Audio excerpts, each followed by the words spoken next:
अस्सलामुअलैकुम sister and daughters.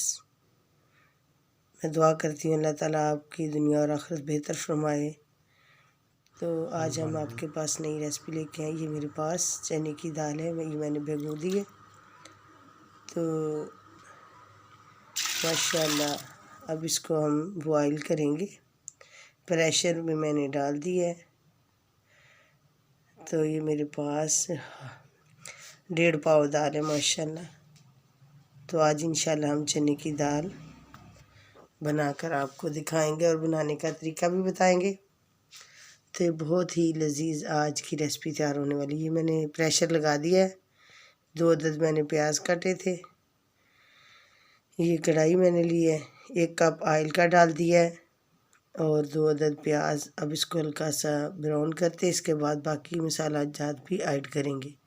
ये मेरे पास ग्रीन मिर्च 6 से 7 अदद है और 2 अदद टमाटर थे, ये मैंने काट लिए।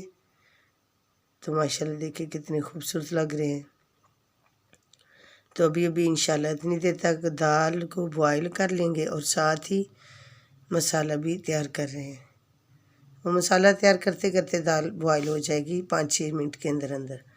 तो माशाल्लाह ये मेरे पास अदरक लहसुन का पेस्ट था, ये भी मैंने इसके अंदर ऐड कर दिया है और प्रेशर को मैंने माशाल्लाह लगा दिया है।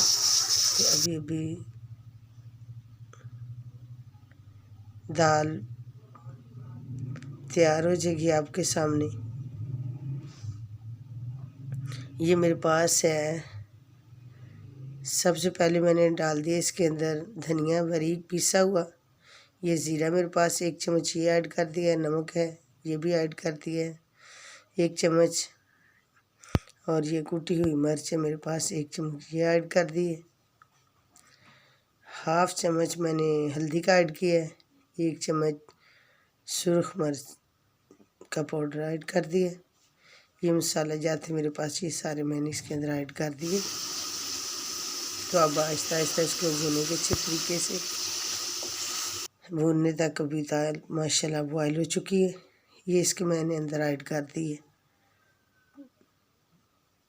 पाकिस्तान फूड चैनल, आपने इसे ज़रूर सब्सक्राइब, वीडियो को लाइक करना है। तो माशाल्लाह देखो दाल को मैंने फ्राई किया है बहुत ही आसान तरीके से और ये 8-10 मिनट में यानी सारा प्रोसीजर तैयार करके मैंने आपके सामने पेश कर दी माशाल्लाह। तो अब इसके ऊपर गार्निश करने के लिए मैंने धनिया भी तैयार करके रखा हुआ, ये भी इसके ऊपर ऐड करेंगे। अस्सलामुअलैकुम, थैंक्स फॉर वाचिंग।